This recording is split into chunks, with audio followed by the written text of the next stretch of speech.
how are you all?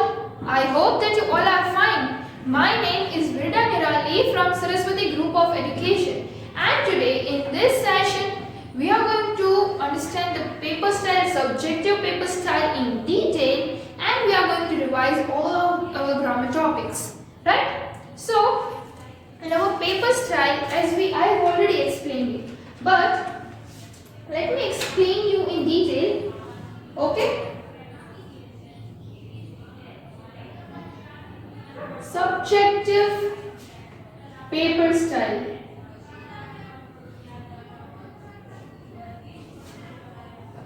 Now, in subjective paper style, our question number 1 is answer the following. Right? Now, answer the following consists of 1 mark. 6 questions will be there. 1 mark is equals to 6 marks, right? So તમારો first question હશે answer the following, એ તમારે 6 question એમાં હશે, 6 marks નો છે. પર question 1 mark, એક question 1 mark નો હશે આમાં, right? Then comes question 2 is do as directed. ને do as directed નો મીનિંગ શું થાય? એમાં તમને જે રીતે ઇન્સ્ટ્રક્શન ક્વેશ્ચન માં આપી હોય એ રીતે સોલ્વ કરવાનું. તો એમાં તમને 7 ક્વેશ્ચન હશે, એક ક્વેશ્ચન 2 માર્ક્સ નો હશે, સો ટોટલ 14 માર્ક્સ. એટલે સૌથી વધારે વેઇટેજ છે એ આ ક્વેશ્ચન નું છે, રાઈટ? હવે ડુ એઝ ડાયરેક્ટેડ માં તમારા 7 ક્વેશ્ચન છે એ ડિફરન્ટ એમાં અંદર ક્વેશ્ચન થશે. ઈ કઈ રીતના હશે? તો કોઈ A છે એ missing letters,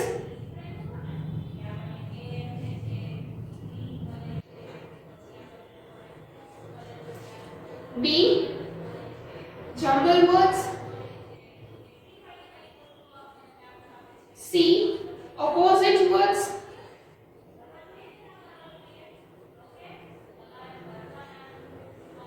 D give meanings,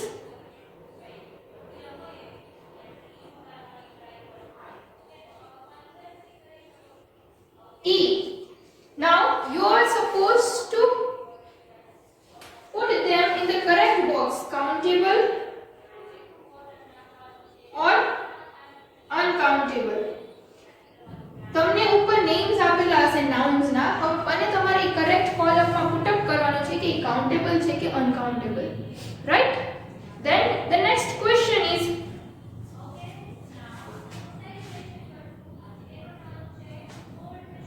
replace full stop with an exclamation mark.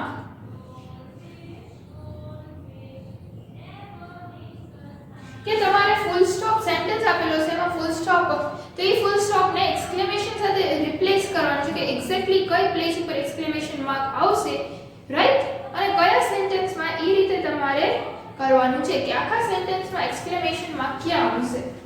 Then comes the last, the G is insert an apostrophe. Insert an apostrophe wherever required. કે એક સેન્ટેન્સ છે એમાં તમારે apostrophe s છે એ ક્યાં લાગશે એ તમારે કરેક્ટ પ્લેસ પર પુટ અપ કરીને સેન્ટેન્સ રીરાઇટ કરવાનો છે, right? So these are the questions કે do as directed માં આ તમારા ક્વેશ્ચન્સ હશે, and each these question contains 2 marks. So તમારા 14 marks નો આ ક્વેશ્ચન છે, right? Then comes question number 3 is question answers છે. So in question answers there will be 4 questions and 3 marks. So total 12 marks, right? તમને લોકોને 4 questions હશે and A 3 marks ના એક question હશે. So તમારો આ જે question છે એ 12 marks નો છે. Then question number 4 again question answers, that will be long question answers હશે. So 2 question 4 marks, so 4 2s are 8. So આ question છે total 8 marks નો છે, and એમાં 2 question હશે, that will be of 4 marks ના 2 question હશે, right? So આ છે તમારી સબ્જેક્ટિવ પેપર સ્ટાઇલ, કે આઈ હોપ કે તમને લોકોને સબ્જેક્ટિવ પેપર સ્ટાઇલ છે એ હવે આઈડિયા આવી ગયો છે કે કેવી હશે, right?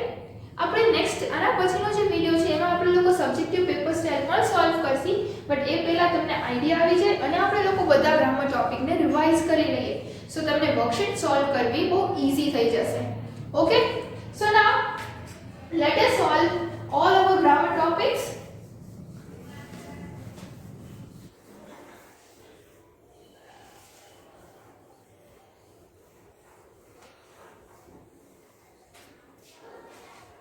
Okay, so in our chapter number 2, our grammar topic is possessive pronoun.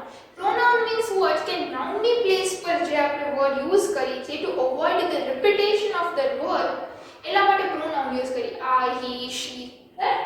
So possessive pronoun માં કયા કયા આવે? mine, yours, his, hers, theirs, ours, right? એ બધાય શું થયા જેમાં s પાછળ લાગે છે એ બધાય થયા આપણા possessive pronoun, right? Then comes the next grammar topic is homophones. Homophones તમને આઈડિયા હશે જ કે જે homophones એટલે એવા વર્ડ્સ કે જેનું સ્પેલિંગ અને એનો મીનિંગ ડિફરન્ટ હોય, સ્પેલિંગ અને એનો મીનિંગ છે અલગ હોય, બટ પ્રોનાઉન્સિએશન જે છે એ સેમ હોય, right? Then our next grammar topic is preposition of time. કે time preposition of time છે તો એમાં આપણે at, in અને on રિલેટેડ કર્યું હતું, રાઈટ? તો at નો યુઝ ક્યારે થાય, in નો યુઝ ક્યારે થાય, on નો યુઝ ક્યારે થાય, રાઈટ? તો એના મેં કેટલા બહુ બધા રૂલ્સ તમને લખાયા હતા કે આ વસ્તુ હોય બ્લેન્ક પછી તો તમારે આ જ વર્ડ યુઝ કરવાનો. તો એના માટે તમે લોકો વિડિયોને રિફર કરી શકો છો, આપણો જે preposition of time નો વિડિયો છે, રાઈટ? તો એ તમને બહુ ઈઝી થઈ જશે રિવાઇઝ કરવું at, in અને on ને, right? Then comes our next is grammar topic is compound words. Compound words એટલે કે એવા words કે જેને ભેગા કરીએ બેનો meaning there are two different words, બે અલગ અલગ વર્ડ્સ હોય છે, રાઈટ? જેમ કે rain અને drops, એ બેનો ઈ જ્યારે અલગ હોય તો અલગ અલગ મીનિંગ થાય, પણ બેને ભેગા કરીએ તો ડિફરન્ટ મીનિંગ આપણને આપે છે. So when two words are combined together and it gives a totally different meaning, તો એવા words ને compound words કહેવાય. અને compound words three types ના હોય છે: closed compound, hyphenated compound and open compound words, right? That I have explained you. Then comes our next grammar topic, that is is અને are. Use of is અને are no use ક્યાં થાય છે કે જો કોઈ એક જ વ્યક્તિની આપણે એક જ પર્સન થિંગની વાત કરતા હોય તો આપણે is નો યુઝ કરી છે, રાઈટ? For singular. અને are more than one person એટલે કે પ્લોરલ માં હોય તો આપણે are નો યુઝ કરીએ છીએ, રાઈટ? કે એકથી વધારે વસ્તુ હોય કે પર્સનના નેમ કાંઈ બી હોય, at that time we are using are. Okay? અને સિંગ્યુલર હોય તો is અને પ્લોરલ હોય તો are. તો આ હતું is અને are. પછી આવે છે apostrophe. apostrophe એસ આપણે ક્યારે યુઝ કરી કે કાંઈ બી વસ્તુ ઉપર આપણે possession શો કરી છે એટલે કે અધિકાર જતાવી છે. For example, if I say that is my father's coat, તો father's coat છે તો if હું આવી રીતે fathers લખીશ આમ fathers તો આનો મીનિંગ શું થઈ ગયો કે જાજા બધા ફાધર છે, રાઈટ? તો આ છે રોંગ થઈ જશે, બટ હું આમ લખીશ આમ apostrophe s fathers લખીશ એટલે આ સિંગ્યુલર જ થયું અને આ શું થઈ ગયું પ્લોરલ થઈ ગયું. તો આપણે આવી રીતે લખવાનું કે એક જ વસ્તુની વાત કરી છે બટ એ પોઝેશન અધિકાર દેખાય છે કે આ મારા પપ્પાનો કોટ છે, father's coat. ખાલી that is my father coat નો આવે, father's coat આપણે બોલીએ. સો apostrophe s લાગે, રાઈટ? એટલે કે સિંગ્યુલર અને અધિકાર દેખાડે છે કે આ તમારી કે બીજા એવી રીતે જેની વસ્તુ હોય એના ઉપરનો, રાઈટ? તો apostrophe s નો યુઝ ત્યારે થશે અને એના બી મેં તમને ઘણા બધા રૂલ્સ લખાવેલા છે. સો this is all about this. Then comes the next one. Our grammar topic is use of have has. કે have નો યુઝ અને has નો યુઝ ક્યારે થાય કે have છે એ પ્લોરલ માટે કે એકથી વધારે હોય એના માટે have યુઝ કરીએ અને યુઝ કરીએ, રાઈટ? અને હેડ છે એ પાસ્ટ ફોર્મ માટે. પછી આવે છે એક્સક્લેમેશન માર્ક. એક્સક્લેમેશન માર્ક શું છે કે યુઝ ટુ શો ગ્રેટ વરી, કંઈક સરપ્રાઈઝ થઈ ગયા હોય, કંઈક અચાનક શોકિંગ વસ્તુ તમારી સામે આવે તો એ શું, ઓ વાવ, ઓ ગોડ, સ્ટોપ. તો આ બધી શું અચાનક, સો આની સાથે આપણે લોકો એક્સક્લેમેશન માર્કનો યુઝ કરીએ છીએ, રાઈટ? કાંઈ બી આપણે જોય, ફિલિંગ ઓફ જોય, એક્સાઇટમેન્ટ ના આવે વર્ડ્સ હોય, કે ડિસઅપોઇન્ટમેન્ટ ના, સેડ ને એવું બધું, તો એની સાથે આપણે એની પછી એક્સક્લેમેશન માર્ક્સ લગાવીએ છીએ, right? Then comes the next topic is adverbs. Adverbs એટલે કે જે વર્ડની પાછળ ly લાગે છે એવા વર્ડ્સને એડવર્બ્સ કહેવાય. સ્ટ્રોંગ છે તો આપણે કહીએ સ્ટ્રોંગલી, તો સ્ટ્રોંગલી શું થયું? એડવર્બ થયું. ક્વિક, એની પાછળ ly લાગે, ક્વિકલી, તો ક્વિકલી શું થયું? એડવર્બ થઈ ગયું. જે વર્ડ્સની પાછળ ly લાગે એને એડવર્બ કહેવાય છે. ઓકે? અને યુઝ ઓફ ઇઝ આર, એ તો તમને ઓલરેડી આઈડિયા છે જ કે યુઝ ઓફ ઇઝ આર શું છે? દીદીએ હમણાં જ તમને એક્સપ્લેન કર્યું, right? So now let's see another grammar topic.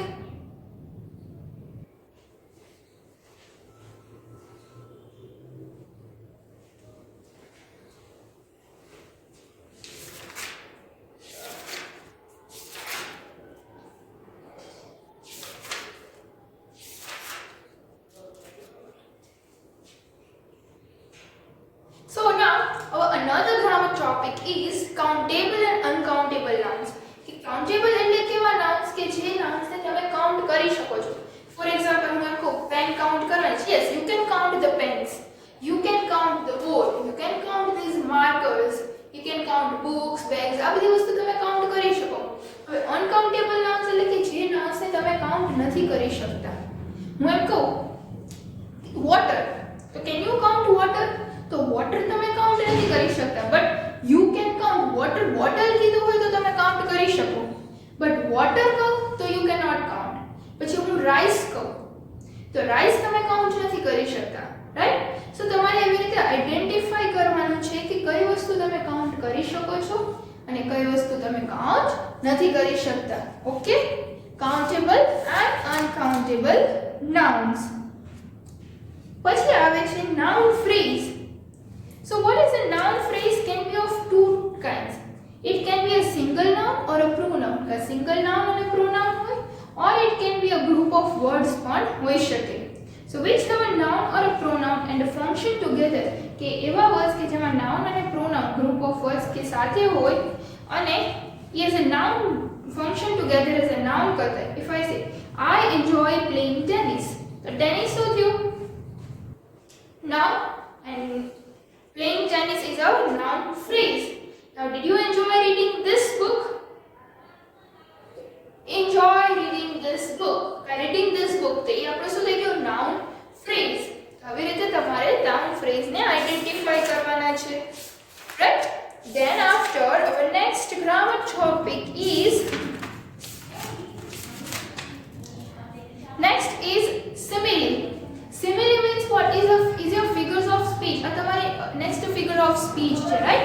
Simile.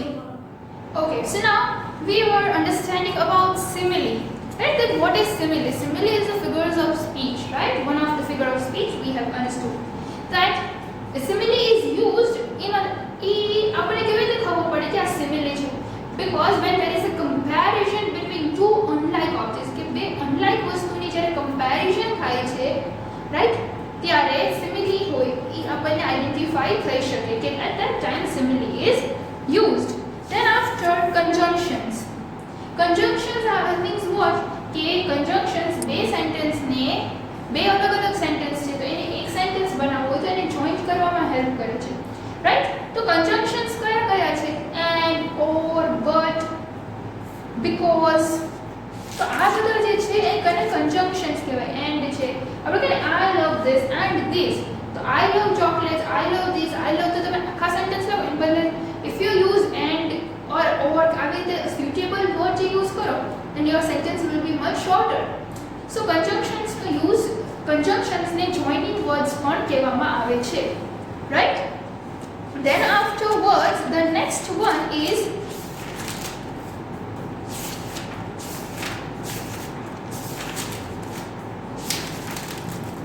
preposition of place. Okay, preposition means what? It is saying the preposition of the noun. कि वो noun के हमें पहले position बता देता है, right? तो place माटेના prepositions कया છે કે in front of, near, beside, behind, right? In, on, આ બધા છે place આપણને કહે છે કે કઈ જગ્યાએ છે, in the cupboard, on the table, under this. તો એ બધી આપણને place locate કરે છે. So these all are the prepositions of place. પછી આવે છે use of so and because. So અને because છે એ પણ એક conjunction નો જ પાર્ટ છે. તો અહીંયા આપણને ખાલી ઇન્ડિવિડ્યુઅલ આગળના આપણે પ્રીવિયસ ચેપ્ટરમાં આપણે and or અને but નો યુઝ જોયો હતો. ઓવર હિયર સિર્ફ so and because જ જોયું છે. તો so અને because આપણને એ કેવી રીતે આઈડેન્ટિફાઈ થાય કે અહીંયા so આવશે અને ક્યાં because આવશે. તો so અને because માટે મેં તમને કીધું હતું કે it was raining so we did not go out. તો જ્યારે reason પહેલા આવે છે, right? When the reason is first, reason, then so, and then result. તો આપણે so આવશે. જ્યારે result પહેલા હોય, then because, and then reason. કે sentence છે એમાં reason કાંઈ બી વસ્તુનું પહેલા આવ્યું હોય. જો અહીંયા સેન્ટેન્સ છે એ પ્રોપર છે કે નહીં આપણને આઈડિયા આવી જાય કે it was raining so we did not go out. તો એ પ્રોપર છે સેન્ટેન્સ કે રેઇન થતો હતો એટલે બહાર ન ગયા. તો બહાર ન જવાનું આપણું રીઝન શું હતું કે it was raining. તો રીઝન પહેલા આવ્યું, પછી so and we did not go out. એ આપણું રિઝલ્ટ થયું. વરસાદ થતો હતો એટલે અમે બહાર ન ગયા, એનું રિઝલ્ટ થયું. તો એ રિઝલ્ટ લાસ્ટમાં આવ્યું. So yes, this sentence is correct. Sita was sad so everyone had gone away. બધા લોકો શું કામ જતા રહ્યા? એનું રીઝન શું હતું વયું જવાનું? તો કે સીતા સેડ હતી એટલા માટે. તો એનું રીઝન પહેલા આવ્યું સીતા was sad so એટલે so યુઝ કર્યો, so everyone had gone away. પછી રિઝલ્ટ આવ્યું. તો yes, this sentence is correct. Then I put on the light because it was very dark. કે મેં dark I put on the light કે મેં light બંધ કરી. શું કામ? કે ડાર્ક હતું. મેં લાઈટ શું કામ કરી? એનું રીઝન શું હતું કે it was very dark, right? તો રીઝન પછી આવ્યું, રીઝન પછી આવ્યું, પહેલા રિઝલ્ટ આવ્યું ડાર્ક હતું તો એનું રિઝલ્ટ એટલે આપણે શું કર્યું કે લાઈટ કરી. તો એનું રિઝલ્ટ પહેલા લખ્યું, પછી બીકોઝ અને રીઝન લાસ્ટમાં આવ્યું કે ડાર્ક હતું એટલે લાઈટ કરી. સો આવી રીતે જ્યારે રીઝન પહેલા હોય અને લાસ્ટમાં રિઝલ્ટ હોય તો સો યુઝ કરવાનો, અને જ્યારે રિઝલ્ટ પહેલા હોય અને રીઝન લાસ્ટમાં હોય ત્યારે આપણે બીકોઝ નો યુઝ કરીએ છીએ. Okay, so this is all about so and because. And then again compound words, you know all about compound words, right? So this is all our grammar topics and I hope that you all have recalled all the grammar topics, right? So as we have already recalled all our grammar topics, so now in our next video we are going to solve the subjective worksheet કે જેને તમને ઈ solve કરી તમારા માટે બહુ easy થઈ જશે, right? ઈ worksheet solve કરવી. So we are going to solve that. Okay? So I hope that you all have recalled all the grammar topics અને હજી ક્યાંય બી કંઈ પણ ડાઉટ હોય તમને તો તમે આપણા પહેલાના પ્રીવિયસ વિડિયોને રેફર કરી શકો છો ગ્રામરના, or else you can also ask me, તમે મને પણ પૂછી શકો છો. Okay? So this is all about today's session.